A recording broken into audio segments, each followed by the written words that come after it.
जय हिंद, नमस्कार। आपका अपना वीडियो साइंस अकेडमी स्वागत है। आज हम सीखने वाले हैं कैसे रासायनिक समीकरण को संतुलित करते हैं। ये जो आपको रासायनिक समीकरण दिख रहे हैं ये भी असंतुलित मतलब कि ढांचा समीकरण इसको बोला जाता है। आप इसको बोल सकते हैं ढांचा समीकरण, ठीक है, ढांचा समीकरण, ठीक है, इसको बोला जाता है ढांचा समीकरण। आपके एग्जाम में क्लास 10 के एग्जाम में ये 100% 2 से 3 नंबर को आना तय है, इसलिए आप इसको बहुत ध्यान से देखेंगे और वीडियो को अंत तक जरूर देखेंगे, ठीक है। तो इस ऐसे में लगा क्वेश्चन में कहेगा निम्नलिखित ढांचा समीकरण को संतुलित करिए, तो इसे हम ढांचा समीकरण कहते हैं जिसे हम संतुलित करने जा रहे हैं। सबसे पहले यहाँ हम दो इस देखिए, यहाँ पर एक ये अलग है और ये भाई साहब अलग है, ठीक है। उसी तरीके से यहाँ पर ये अलग है और ये अलग है, ठीक है।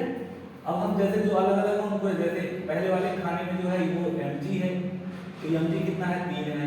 यहाँ पर नाइट्रोजन है, नाइट्रोजन की संख्या कितनी 2 है, इसको ब्रैकेट में बंद कर लेते हैं। अब इनको बाहर ले आइए यहाँ पर, तो हाइड्रोजन है, हाइड्रोजन की संख्या 2, ऑक्सीजन है, ऑक्सीजन की संख्या 1, इसको यहाँ लिख लेंगे इस तरीके से। अभी आपको समझ में आ जाएगा कि इस तरीके से लिखने का क्या मतलब है। उसी तरीके से इस वाले बॉक्स को पकड़ो, यहाँ पर है Mg और ऑक्सीजन और हाइड्रोजन, मैग्नीशियम की संख्या 1, यहाँ पर अगर कुछ नहीं लिखा गया तो 1 लिख लिया जाएगा। और हाइड्रोजन की संख्या देखिए जब ब्रैकेट में बंद होती है तो यहाँ जो 1 लिखा गया इसका यहाँ मल्टीप्लाई होता है, तो 2 1 जा 2, तो हाइड्रोजन की संख्या 2, यहाँ पर इसकी मल्टीप्लाई होती है 2 1 जा 2, मतलब यहाँ पर सॉरी ऑक्सीजन की संख्या 2 और हाइड्रोजन की संख्या भी 2 होगी। ऐसे इसको यहाँ लेकर लिखेंगे हम, यहाँ नाइट्रोजन है और हाइड्रोजन है। नाइट्रोजन की संख्या आपको कितनी यहाँ पर 1, यहाँ पर जब कुछ नहीं लगा है। अब आपके दिमाग में आ रहा होगा सर जी इसको तो हम यहाँ मल्टीप्लाई कर सकते हैं, हम कब मल्टीप्लाई करेंगे जब ये ब्रैकेट में होता तो, लेकिन ये ब्रैकेट में है नहीं, इसलिए नाइट्रोजन की संख्या 1 और हाइड्रोजन की संख्या यहाँ पर 3 है, ठीक है, हाइड्रोजन की संख्या 3, ठीक है। अब ये हम लिख लिए हैं। अब थोड़ी सी ये देखेंगे कि यहाँ पर जो मैग्नीशियम है, यहाँ पर मैग्नीशियम 3 है और इसमें देखेंगे मैग्नीशियम कहाँ है, तो देख रहे हैं मैग्नीशियम यहाँ कितना है 1 है, तो यहाँ पूरे में 3 से मल्टीप्लाई कर देंगे।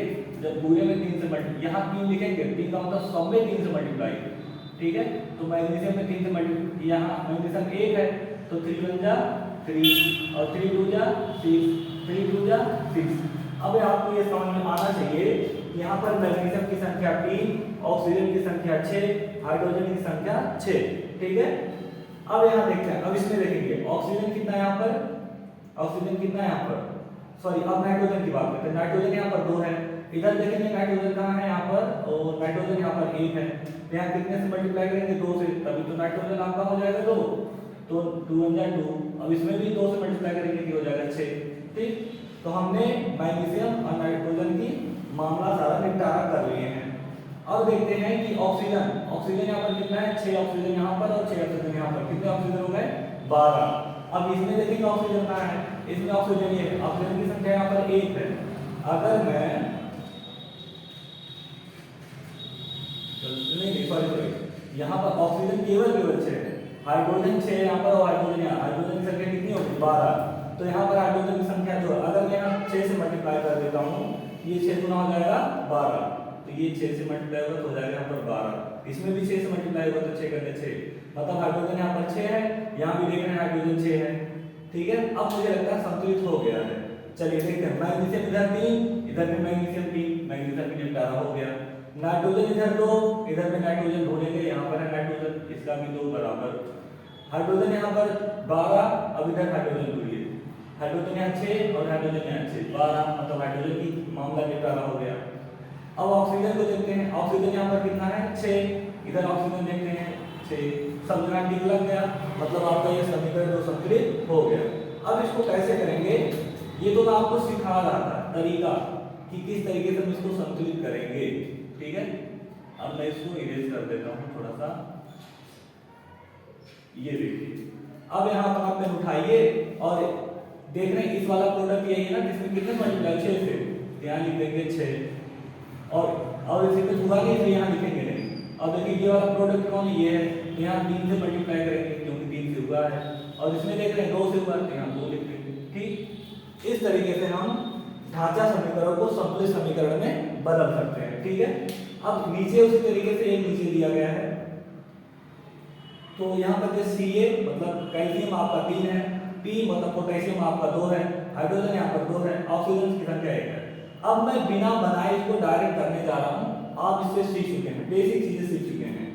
अब इधर देखेंगे कैल्शियम कितना 3, इधर देखेंगे कैल्शियम कितने हैं, यहाँ पर कैल्शियम है 1 है, तो मतलब यहाँ किससे से मल्टीप्लाई करेंगे, सीधे सीधे 3 से कर दीजिए, ठीक है। तो कैल्शियम संख्या बराबर हो गई, लेकिन यहाँ 3 से मल्टीप्लाई करते ही इस संख्या में क्या हो जाएगा, मल्टीप्लाई कर 3 गुना 6, यहाँ पर हाइड्रोजन 6 और यहाँ पर ऑक्सीजन भी 6। तो यहाँ देख रहे हैं ऑक्सीजन कितना है 1, तो यहाँ पे कितने मल्टीप्लाई 6 से, ठीक है। तो 6 गुना पर 6 करने 6 हाइड्रोजन हो गया, 6 और 6 गुना 12, यहाँ पर 12 आपका क्या हो जाएगा, सॉरी 6 ऑक्सीजन और 6 और 12 हाइड्रोजन, तो यहाँ पर 3 गुना सॉरी 3 गुना यह हाइड्रोजन नाइट्रोजन, पहले हाइड्रोजन, ये हाइड्रोजन हो गया। तो हाइड्रोजन की संख्या 6 और यहाँ पर हाइड्रोजन की संख्या 12। अभी कुछ दिक्कत है, तो मैं अगर यहाँ ये लगा दूँ 2, तो 2 3 6, तो हाइड्रोजन का भी निपटारा हो गया और ऑक्सीजन देखते हैं ऑक्सीजन 6, यहाँ भी ऑक्सीजन 6, ऑक्सीजन का निपटारा हो गया।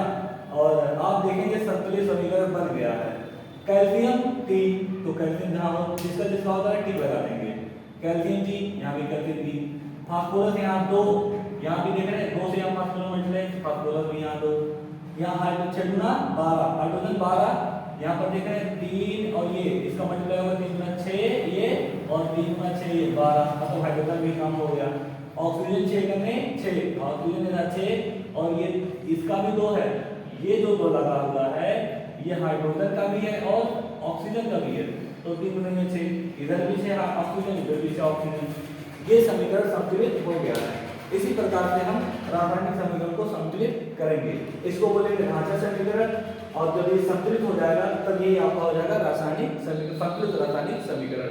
फिलहाल आपको मैं एक चीज और बता दूं, इसे हम रिएक्टेंट कहते हैं, इसे प्रोडक्ट कहते हैं, हिंदी में इसको अभिकारक कहते हैं, इसको उत्पाद कहते हैं, ठीक है। तो बस आज की छोटी सी वीडियो में इतना ही इंफॉर्मेशन। वीडियो अच्छी लगी हो तो लाइक शेयर सब्सक्राइब करना ना भूलें, क्योंकि जिस